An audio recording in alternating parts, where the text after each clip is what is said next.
How's it going, everybody? Welcome in to another episode of the Mavs Step Back Podcast. I'm your host, Dalton Trigg. Today, I'm rejoined by our correspondent, Grant Afseth. He does a lot of great work for us over at DallasBasketball.com. He has been on an incredible trip overseas for the Mavs preseason. They were in Abu Dhabi. They started out in Abu Dhabi as the Mavs played the Timberwolves 2 times, and then he flew to Madrid, where the Mavs took on Luka's former club, Real Madrid.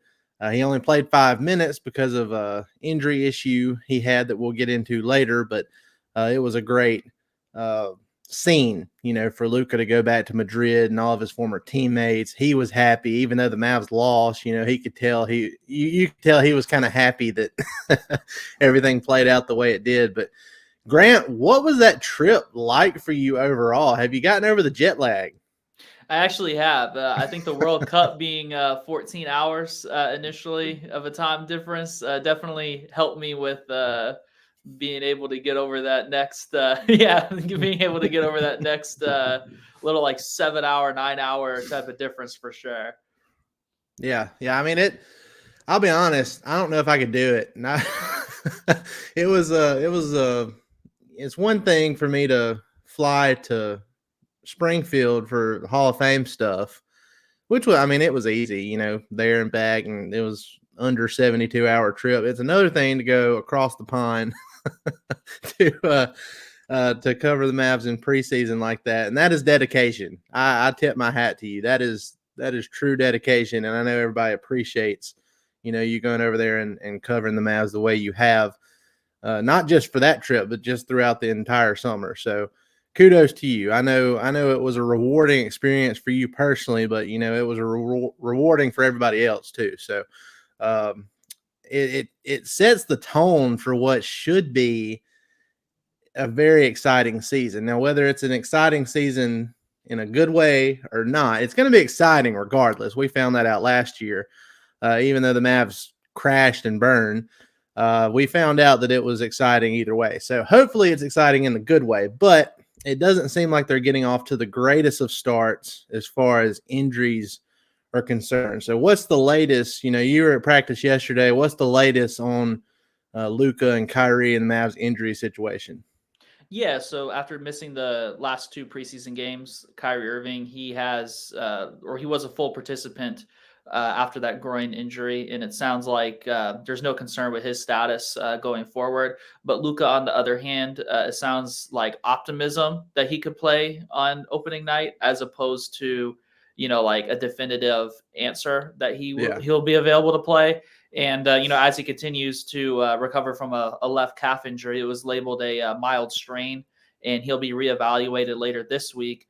And he's already been ruled out for Friday's preseason finale against the Detroit Pistons, which, that's not too much of a surprise whether healthy or not, considering, the availability of the last 3 preseason games, when most stars, they barely even touch half for their team's preseasons for sure. Well, just from what I've seen, it seems like Kyrie, just from, even with him on the sidelines in street clothes for those preseason games, it looks like he's moving around well. He's dancing on the baseline and everything. He seems like he's okay. So, and he did make some comments in his it wasn't media day. He did his before media day. But in his training camp opening comments, he mentioned how he's 31 and he's really not taking preseason as seriously as what he used to because of that, because he's entering his 13th year, and he's just being cautious because he understands the importance of the Mavs getting off to a fast start, but he also wants, in his terms, he wants them to peak at the right time. So he's being cautious there. Luka, I'm actually more concerned with Luka's injury status than I am Kyrie, because that left calf is the same one that he strained that caused him to miss the first 3 games of that Utah Jazz series 2 seasons ago.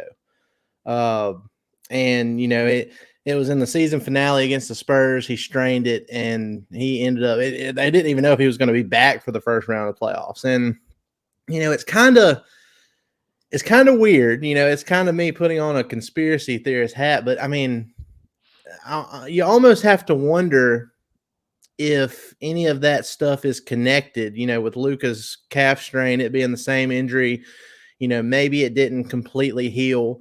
I wonder if that has anything to do with all the Casey Smith stuff that has come up lately. Maybe not. I mean, maybe it's just a case of Casey Smith is taking a step back, and no pun intended, and just moving on to different things. But I don't know. It's almost like did the Mavs just lose faith in him? Maybe, I don't know. That's just where my head immediately goes when I found out that you know uh, it's the same calf injury that Luka had 2 seasons ago. Yeah, I think in general with his left leg, it's been very interesting because that's also the same leg as his thigh injury that's kind of been lingering as well. And when you kind of put the pieces together for that, it's like I don't know. So it's definitely not a good thing to have someone who's an ultra high usage player who puts a lot of wear and tear. Both during the NBA season and during their international play in the NBA offseason with their national team.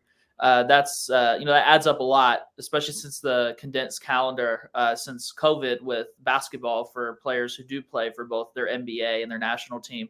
That's just a lot to have in like a 4 to 5 year span, including next year's Olympics as well. So I think just definitely something to monitor is the left leg kind of holding up. And last year throughout the early part of the season, he played so well out of the gate. I think it was like almost like only Wilt Chamberlain had more 30-point games from this opening game It was consecutively. crazy. Yeah, It like was that. insane. And then he kind of like sort of had a build up physically of how much of a workload that he carried.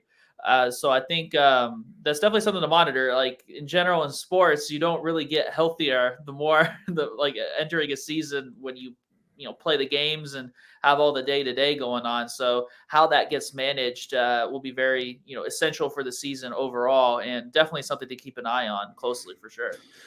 What was interesting to me was, and I mean, maybe it's one of those outlier things that doesn't matter as much, but I saw a stat where teams that not just went overseas to play one game and come back, but teams that like had their full preseason basically overseas, they actually end up having a pretty decent record after the first 20 games of the season, surprisingly.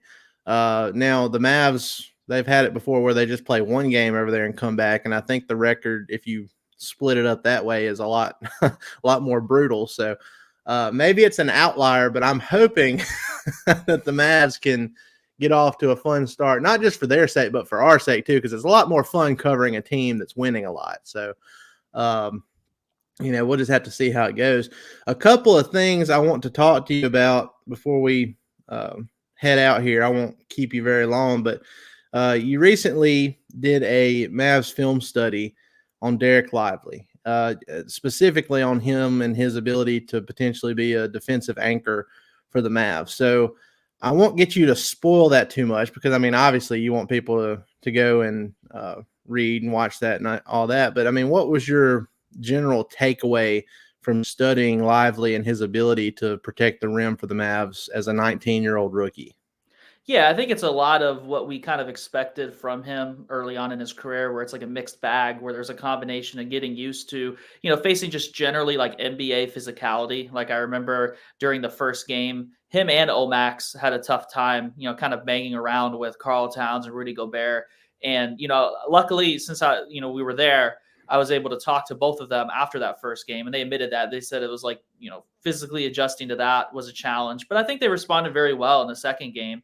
I think there was just some more of like adjusting to the style of that NBA game, where there was times where things like Rudy Gobert would roll and he would seal off Derek Lively, and then if there was a blow by out on the perimeter, then there's nobody left on the back end to be able to clean up the mess.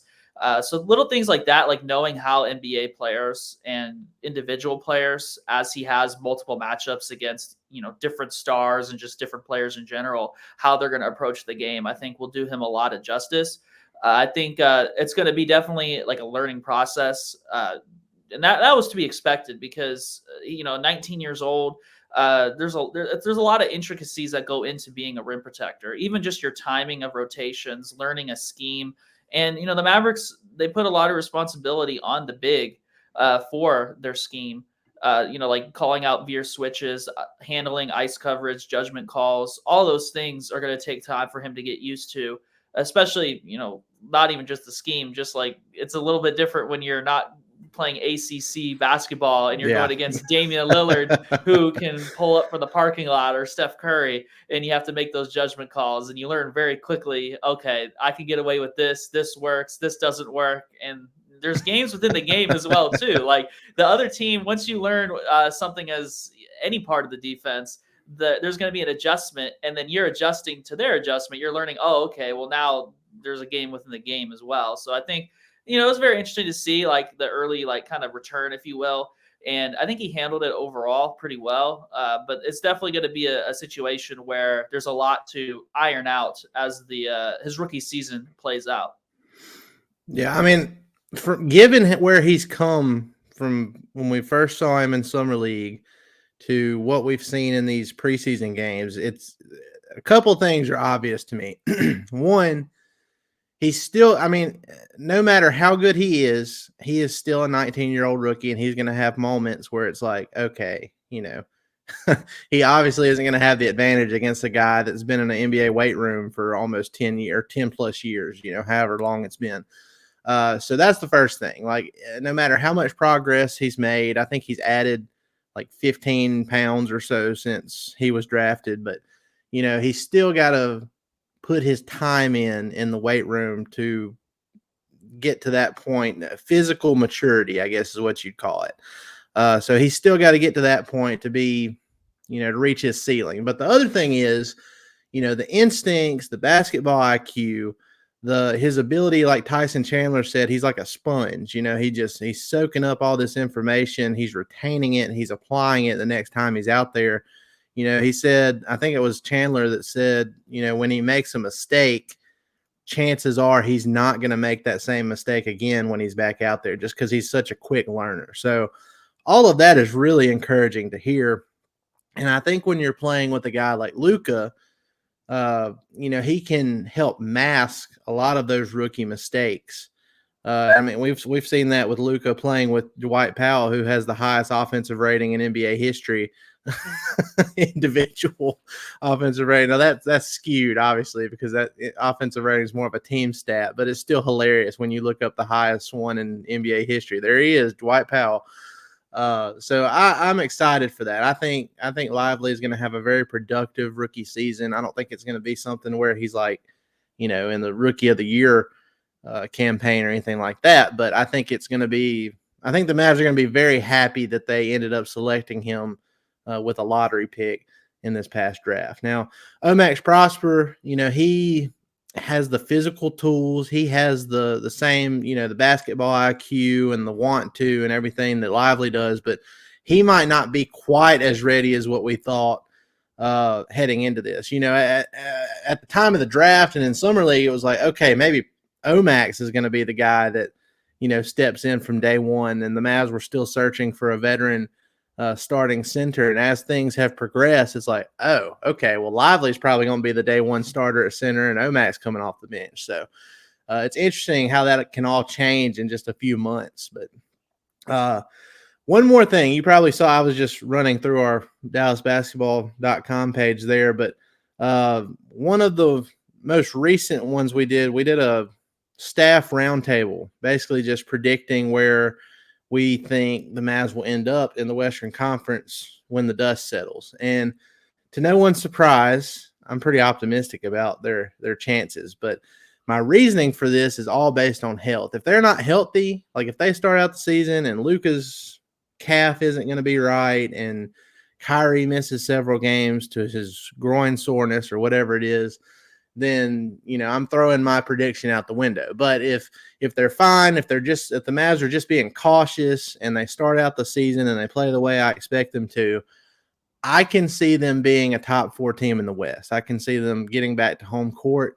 I look back to that 2022 team that made it to the Western Conference Finals, and aside from Luka coming back and doing his normal thing, the biggest driving forces, and I put this in my answer on that roundtable, was they didn't have one true defensive anchor on that team, but they were so connected on defense. Just great team defense.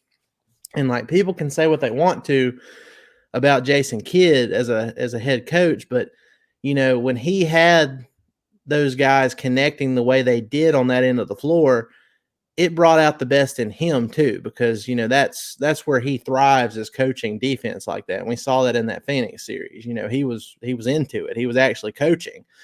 So that was one driving factor. The other one was Jalen Brunson taking that next step and being especially in that Utah Jazz series, and then it kind of tapered off as they made their way to the Western Conference Finals. But when I look at it now, when I look at the pieces that have been added, if it gels the way it should, obviously everything on paper isn't going to translate over to the actual game. But if it does, and the Mavs stay relatively healthy, I think they'll have more of a resemblance of that defensive identity that they had 2 seasons ago instead of last year when they were a bottom 5 team. And then, so to me, it's like the same general makeup. You're just replacing Jalen Brunson with Kyrie Irving, if that makes sense. And to me, if Luka and Jalen Brunson and that group of guys that, in my opinion, I feel like this roster overall is, a little bit more talented than what that one was. If they can get home court advantage in the Western Conference 2 seasons ago, I feel like they can do the same this season. So that's my reasoning for it. That's my prediction. With help, the asterisk on there is going to be help. So we'll just see how it goes. Now, where are you at? I already know where you're at, but tell the people where you're at.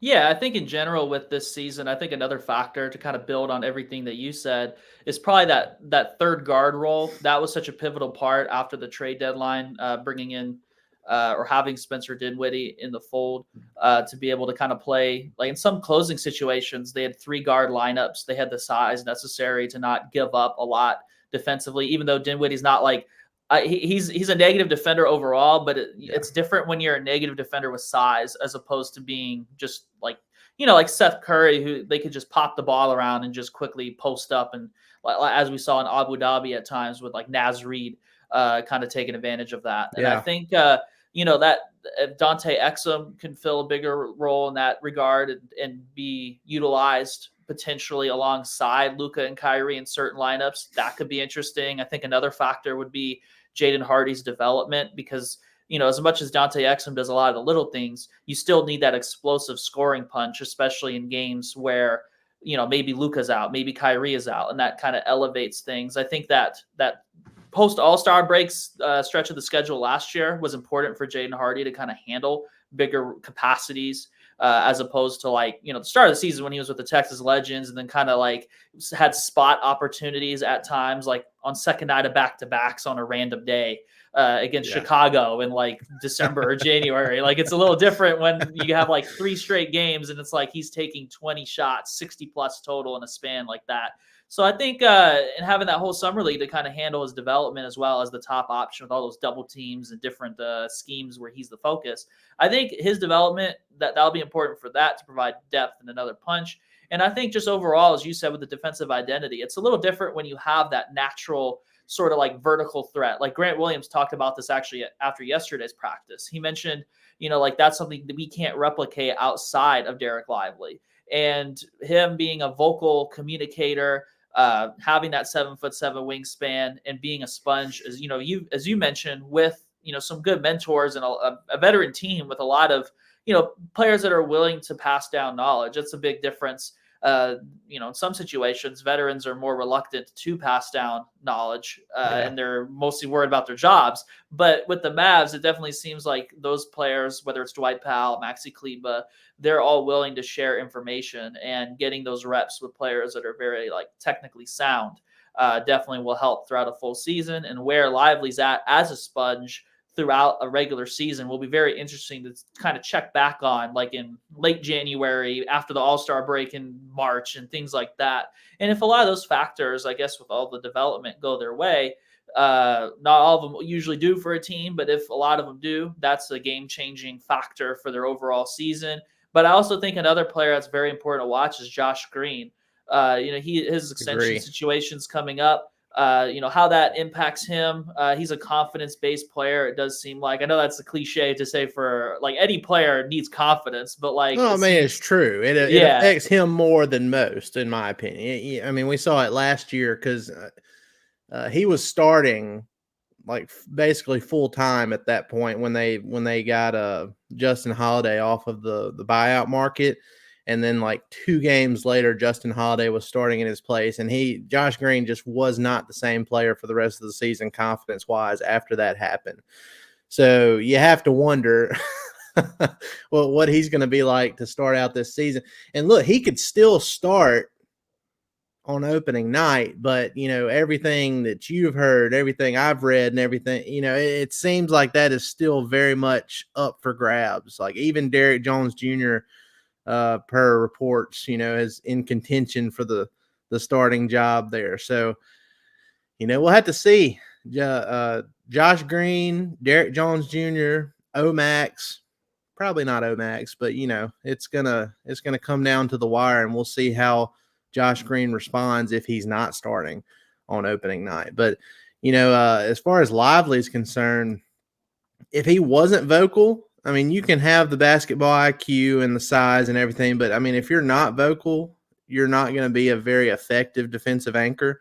And so I think that's a big thing that has gotten him in the spot that he's in going into this season. So good for him. One more note on what you said. The Mavs, they'd still have questions with that third ball handler, but I'm very happy for them that they're going into this season with options like Seth Curry and Dante Exum and Jaden Hardy, instead of last season when they were, twiddling their thumbs and trying to do stuff with Facu Campazzo or Kemba Walker throughout the season, stuff like that. That it's like you knew it wasn't going anywhere. You knew Kemba Walker when GM Nico Harrison, before he even took the court for the Mavs, he was basically like, yeah, his knee is cooked. I'm paraphrasing. He obviously didn't say that, but that's what I took from it. And that ended up being the case. So, I think they're in a better position overall now, from where they were last year to how they are this year. We'll see who, ultimately overtakes that spot as being the true third ball handler for the Mavs. But all right, Grant. Well, that's going to do it for this episode. It's going to be a long season. So when we do these pods and get these updates from practices and games and stuff, I'm gonna try to keep them short because it's a long season. We're not gonna stay on here and talk 45 minutes like like a regular podcast, once a week podcast would do. But I do appreciate it. Before I take off here, I do want to share something. Hold on, let me get my. I'm still getting used to sharing the screen. Let's see. Okay, so guys, this is a t-shirt fundraiser that we're doing. It's for the Dirk Nowitzki Foundation. All proceeds going to it. I just wanted to share this on here because I've already gotten several pre-orders, like north of 20, just from this post yesterday. So if you want one, I mean, we're going to leave this open for a while. So, I mean, even if it goes past this first batch that we're doing, you can still do it later on if you want to, but it's $28. I don't know if you've ever had a Comfort Colors t-shirt, but they're pretty durable. They're pretty comfortable. So if you want one of these, please let me know, get your name in there. You can either DM me or email me at dalton@mavstepback.com. We'll get you all squared away there before we do the order of this first batch. So, okay, now let me get out of this.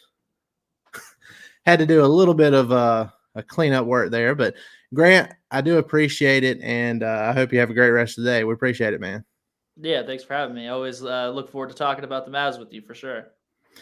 And guys, be sure to go check out all of Grant's work at DallasBasketball.com. We've got a lot of stuff coming down the pipe today as we get closer to the start of the regular season, which, we are single-digit days away. Today makes it 8 days away until the Mavs open in San Antonio against Victor Wembanyama and the San Antonio Spurs. So it's coming up quick. Mavs have one more preseason game on Friday against the Detroit Pistons to finish up preseason play.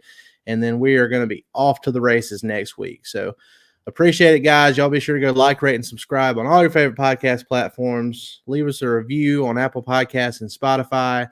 And hit that subscribe button on YouTube. We appreciate it. Y'all have a good one.